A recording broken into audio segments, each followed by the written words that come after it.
Latest எபிசோடுகளை விளம்பரங்களே இல்லாமல் காணுங்கள். நாங்களும் உழைக்கிற பணத்தை எல்லாம் கொடுத்துட்டே தான் இருக்கோம்.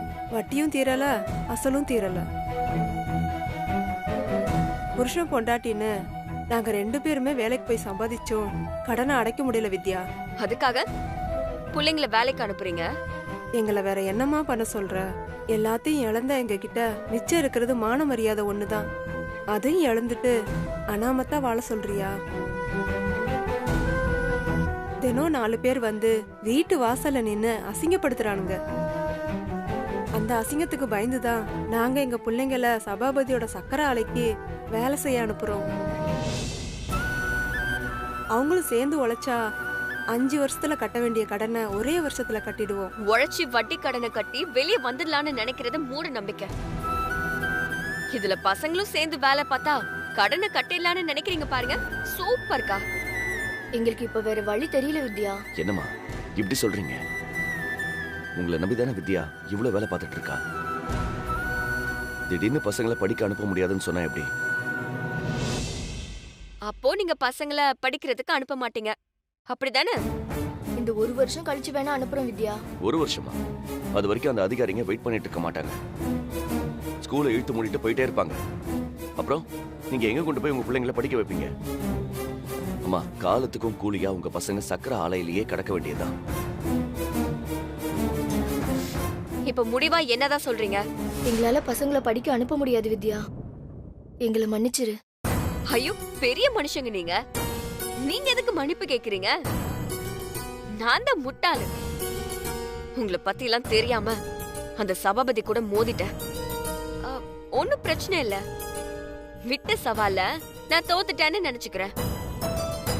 என்ன அந்த சபாபதி என்ன ரொம்ப இலக்காரமா பாப்பான்.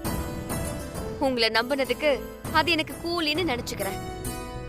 என் கண்ணு முன்னாடியே நிக்காதீங்க. தயவு செஞ்சு கிளம்புங்க. போங்கன்னு சொல்றேன்ல.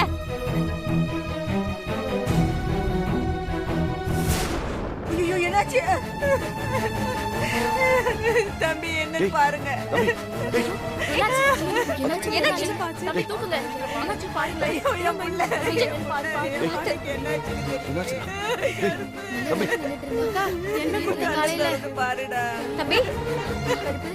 என்னாச்சுடா? என்னாச்சுடா? கருப்பு எழுந்துரு கருப்பு. ஐயோ, வாயிலிருந்து நிறைய வருது.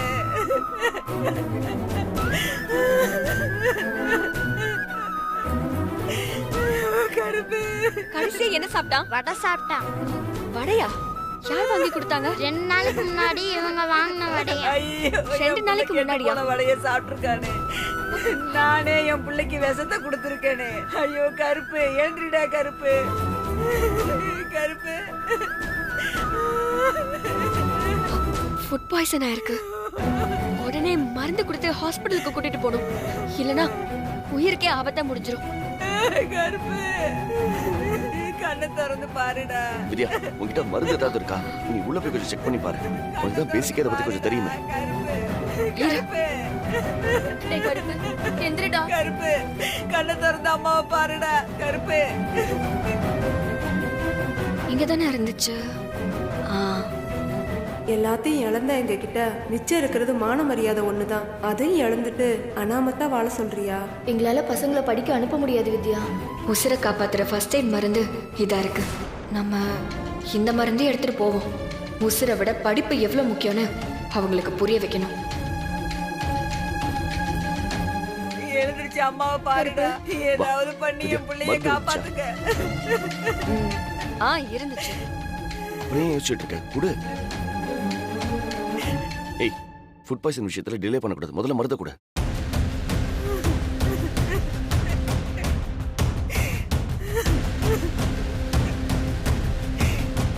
என் கையில 2 மருந்து இருக்கு. ஒன்னு இந்த பையனுக்கு உடனே கொடுக்க வேண்டிய மருந்து, இன்னொன்னு வேற ஒரு வியாதிக்கு கொடுக்க வேண்டிய மருந்து.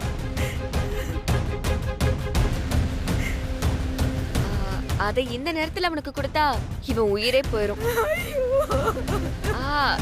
உங்களுக்கு தான் படிப்பை விட பசங்க வேலைக்கு போறது ரொம்ப முக்கியமானதாச்சே. உங்கள படிக்க தெரிஞ்ச யாராவது முன்னாடி வந்து இதுல இருக்கிற மருந்துல எது சரியான மருந்துன்னு கண்டுபிடிச்சு இந்த பையனுக்கு கொடுத்து உசுரை காப்பாத்துங்க. நம்ம யாருக்கும் படிக்க தெரியாதே. என்ன பண்றது? என்ன பண்ற நீ? ஒரு பையன் உயிருக்கு போராடிக்கிட்டு இருக்கான், இப்போ வந்து கிளாஸ் எடுத்துட்டு இருக்க. உசுரை விட படிப்பு முக்கியம்னு இவங்களுக்கு புரியணும் சஞ்சய். கொஞ்சம் பேசாம இரு. என்ன பாக்குறீங்க? இந்த நேரத்துல மருந்து இல்லாம போனாதான் பிரச்சனையே. மருந்து இருந்தும் அதுல எது சரியான மருந்துன்னு கண்டுபிடிக்க முடியாம உங்க புள்ள செத்து போனா அதுக்கு காரணம் நீங்க தான். நீங்க கண்டுபிடிச்சு உங்க புள்ளைய காப்பாத்துங்க. வித்யா, என் புள்ளைய எப்படியாவது காப்பாத்துமா. உன் கால்ல வேணாலும் விழறோமா? இல்லக்கா, நீங்க எவ்வளவு கெஞ்சினாலும் சரி, நான் என் முடிவுல இருந்து மாற மாட்டேன். காப்பாத்துமா. வித்யா, டைம் ஆக அவன் உயிருக்கு ஆபத்து. தயவு செஞ்சு அந்த மருந்தை கொடுத்து காப்பாத்து. நான் மருந்து கொடுக்கணும்னா இங்க இருக்கிற அத்தனை பேரும் அவங்க பிள்ளைங்க மேல சத்தியம் பண்ணி அவங்கள படிக்க அனுப்புவோன்னு சொல்லணும்.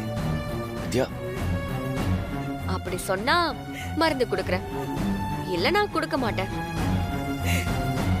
அனுப்பலாமா? அனுப்பலாம்க்கா. வித்யா, நான் என்ன ஆனாலும் சரி என் புள்ளைய படிக்க அனுப்புறேம்மா. இது என் புள்ள மேல சத்தியமா. மருந்து கொடுத்து என் புள்ளைய காப்பாத்துமா. கருப்பு. வித்யா, யோசிக்காதம்மா. என் பிள்ளைக்கு மருந்து கொடுத்து காப்பாத்துமா. மத்தவங்களாம் நீங்களும் சத்தியம் பண்ணா மட்டும்தான் இவனை காப்பாத்த முடியும். என் புள்ள மேல சத்தியமா வித்யா, நானே என் புள்ளைய ஸ்கூலுக்கு அனுப்புறேமா. நானும் என் பொண்ணு சத்தியமா படிக்க அனுப்புறேன் வித்யா.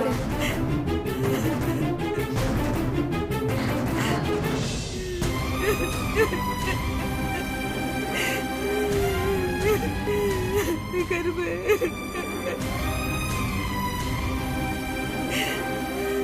கருப்பு. இன்னும் 2 மணி நேரத்துக்கு பயம் இல்ல. உடனே ஹாஸ்பிடலுக்கு கூட்டிட்டு போங்க. சீக்கிரம் தூக்கிட்டு போப்பா. விடுக்கான தூக்கிட்டு போறேன். கருப்பு. யாரும் பயப்பட வேண்டாம், அவனுக்கு ஒண்ணும் ஆகாது. ரொம்ப நன்றி வித்யா. என்ன எதுக்கு கும்பிடுறீங்க? நான் ரொம்ப சாதாரண பொண்ணு, படிக்காதவ. சூழ்நிலை காரணமா இத பத்தி கொஞ்சம் தெரிஞ்சுக்கிட்டேன்.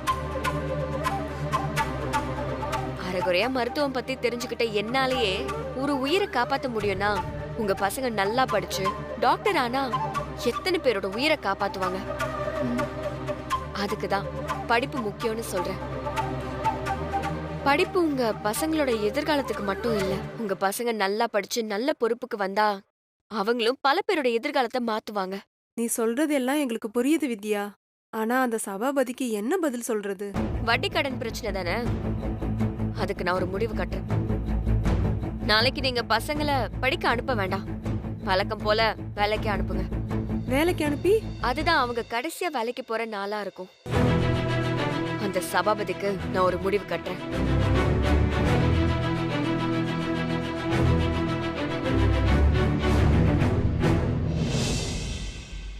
டேய் அண்ணா, பசங்க எல்லாம் ஏறிட்டாங்களா? ஏறிட்டாங்கண்ணா. சரி, காபியை கொடு, நானே ஓட்டுறேன். சரிங்கண்ணா. நீ கிளம்பு.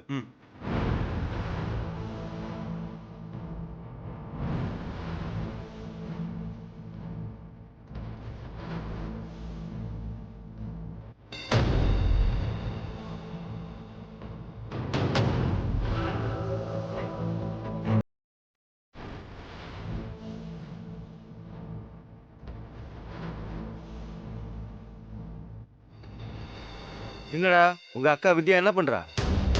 மறுபடியும் உங்களை படிக்க சொல்லி கெஞ்சி இருப்பாளே. கெஞ்சினாங்க தான், ஆனா நாங்க வர முடியாதுன்னு சொல்லிட்டோம். அப்படித்தான்டா இருக்கணும். 10-20 வருஷம் படிச்சு 10 ரூபா சம்பாதிக்கிறது சௌரியமா, இல்ல இந்த வயசுல சம்பாரிச்சு 10 வருஷத்துல வசதியா வாடுறது சௌரியமா சொல்லு?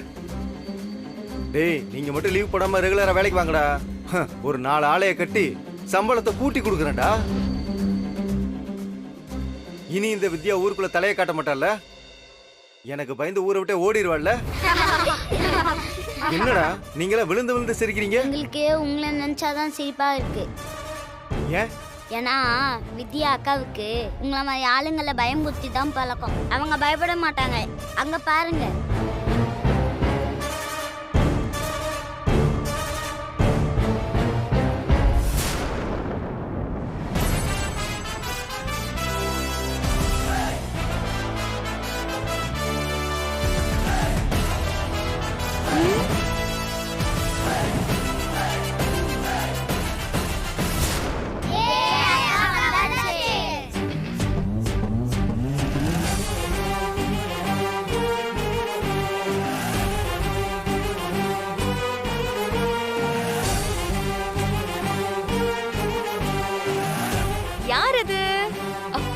சபாபதியா? என்ன சபாபதி? பசங்க படிக்க வரலையேன்னு நான் ரோட்ல போர்டு வச்சுக்கிட்டு காத்துக்கிட்டு இருக்கேன். நீ அவங்கள கூட்டிட்டு எங்க கிளம்பிட்ட? பார்த்தா தெரியல, என் ஆளுக்கு வேலை செய்ய கூட்டு போயிட்டு இருக்கேன். வழி மறிச்சு நிக்காம ஒதுங்கி நில்லு. வழிய மறைச்சு நான் நிக்கிறேனா? வளர வேண்டிய பிள்ளைங்களோட வாழ்க்கைய மறைச்சுக்கிட்டு நீ தான் நிக்கிற சபாபதி. அது உனக்கு புரிய மாட்டேங்குதே. பசங்களா, பாடத்தை ஆரம்பிக்கலாமா? சஞ்சய், என்ன பாத்துட்டு இருக்க? நீ தானே வாத்தியாரு, ஆரம்பி. வந்துட்டேன்.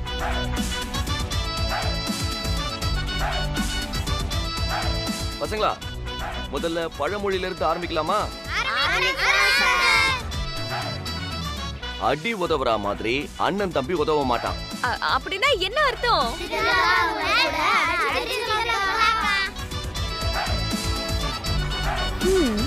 அப்படியும் சொல்லலாம்.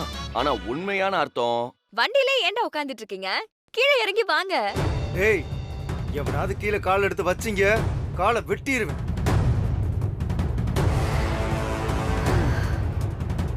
வேலைக்கார பயல்களுக்கு படிப்பு கேக்குதா? படிப்பு உழைச்சிருவேன். அப்போ நீ வழி விட்டு ஒதுங்க மாட்டேல்ல? வாய்ப்பே இல்ல ராஜா, வாய்ப்பே கிடையாது. நீயா ஒதுங்கி போயிட்டா உனக்கு நல்லது. பாக்குறேன்டா, பாக்குறேன்.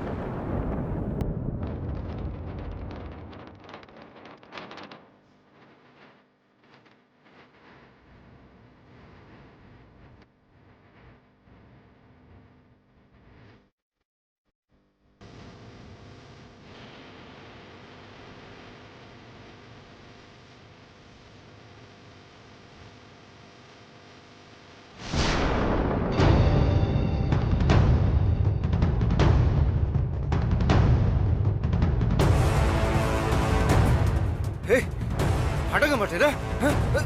ஏய், ஏண்டா பொண்ணுங்களை கை நீட்டி அடிக்கிறது தப்புடா. ஐயோ, ரொம்ப பெரிய தப்பு. இதுக்கு தண்டனை என்னன்னு தெரியுமா?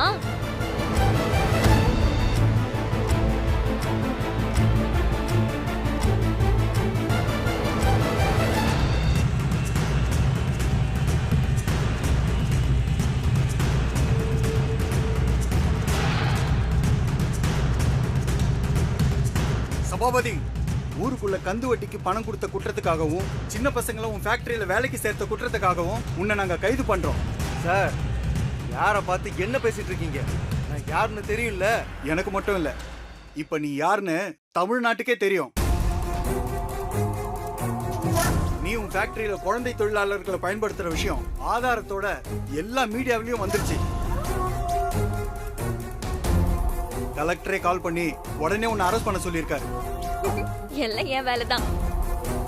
கான்ஸ்டபிள் சார், ஹேண்ட்கஃப் போட்டு வண்டியில ஏத்துங்க.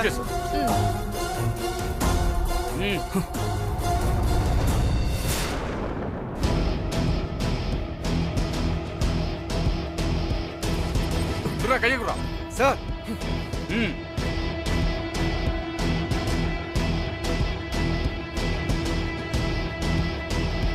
அன்னைக்கே உன்னை உள்ள தூக்கி வச்சிருப்ப. நீ ஊருக்கு ஸ்கூல கட்ட இடம் கொடுத்த பெரியவரோட குடும்பத்துல இருந்து வந்திருக்கல, அந்த மரியாதைக்காக விட்டு வச்சிருந்தேன். ஆனா கடைசி வரைக்கும் உனக்கு மரியாதையை காப்பாத்திக்க தெரியலையே. உன் கதை இப்படிதான் முடியணும்னு இருந்திருக்கு. சந்தோஷமா போயிட்டு வா. இனி உன்னால பசங்க படிப்ப தடுக்கவே முடியாது. என்னையே உள்ள தூக்கி வச்சிட்டேல்ல, உனக்கு நான் யாருன்னு காட்டண்டி. டேய் அடங்க, போ போய் ஜெயில கம்பி என்ன. சார், சக்கரை ஆலை ஓனரு ஜெயில ஏதாவது நல்ல வேலையா போட்டு கொடுத்துருங்க. போடா, உன்னை பாத்துக்கிறேன். போடா போடா.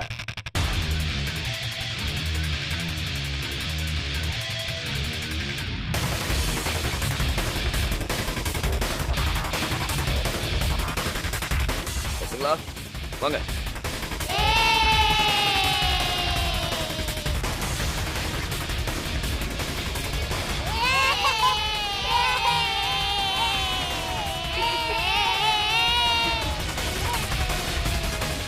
பசங்களா, இனி உங்களுக்கு எந்த பிரச்சனையும் இல்ல. படிக்கிறதுல மட்டும் கவனமா இருக்கணும். ஓகே? கண்டிப்பாக்கா.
என்ன பசங்களா? சொல்லுங்கக்கா. சொல்லுங்கடா. இந்த சார் உங்களுக்கு சொல்லி கொடுக்கிற பாடம் உங்க எல்லாருக்கும் புரியுதா? புரியலன்னா சொல்லுங்க. கைவசம் ஏகப்பட்ட வாத்தியார் இருக்காங்க. உடனே ஆளை மாத்திருவோம். ஏய், என்ன நான் எவ்வளவு கஷ்டப்பட்டு படிச்சு பாடம் எடுத்துட்டு இருக்கேன், நீ வாத்தியார மாத்திருவேன்னு சொல்ற? எனக்கு பசங்க படிப்பு தான் முக்கியம். நீங்க சொல்லுங்கடா. பரவாயில்லக்கா. ஏய், என்னடா பரவாயில்லன்னு சொல்றீங்க? நான் உங்களுக்காக ராத்திரி பகலா உட்காந்து ப்ரிப்பேர் பண்ணிருக்கேன்டா. குழந்தைங்களுக்கு சொல்லி கொடுக்குற மாதிரி அப்படிதான் சொல்லி கொடுத்துட்டு இருக்கேன். இப்படி கால வர்ற? ஒன்னும் பிரச்சனை இல்லக்கா. பார்த்தா பாவமா இருக்காரு, நல்லாதான் சொல்லி தர்றாரு. இவரே இருக்கட்டும். அப்போ ஓகே, ரொம்ப நன்றி. அவ்வளவுதானா? வேற என்ன? ஒண்ணும் இல்ல. குடிக்க கொஞ்சம் தண்ணி வேணும், எடுத்துட்டு வரியா?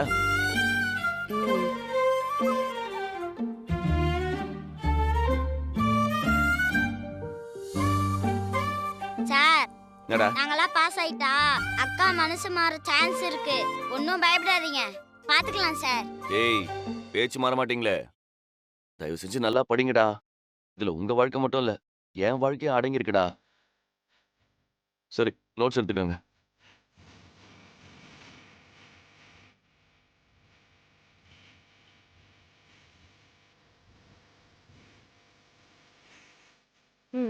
இந்தா.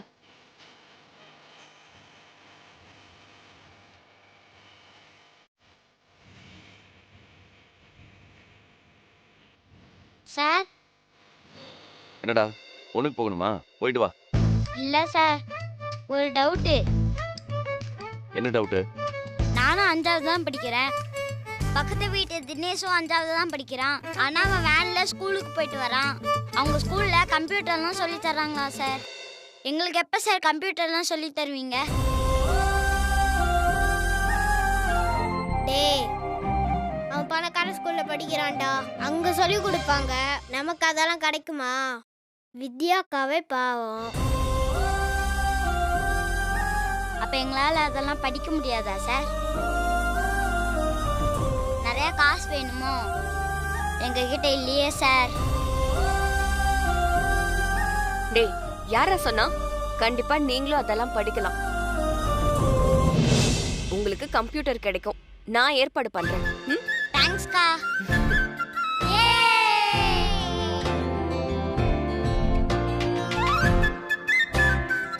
அந்த தினேஷ் பையன் எம்பூட்டு சீனை போட்டான். நமக்கும் கம்ப்யூட்டர் வெட்டுண்டா, நாமளும் சீன் போடுவோம்.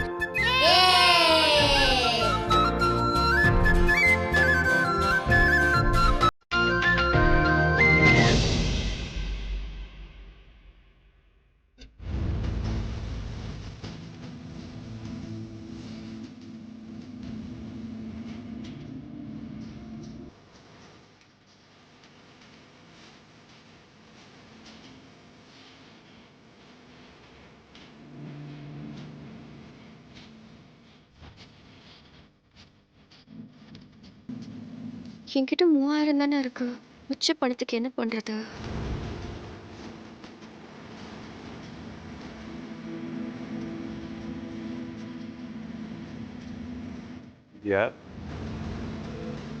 அப்பா, உங்ககிட்ட பணம் ஏதாவது இருக்குமா? எவ்வளோமா வேணும்? ஒரு 50,000. அவ்வளோ பணம் அப்பா கிட்ட ஏதுமா?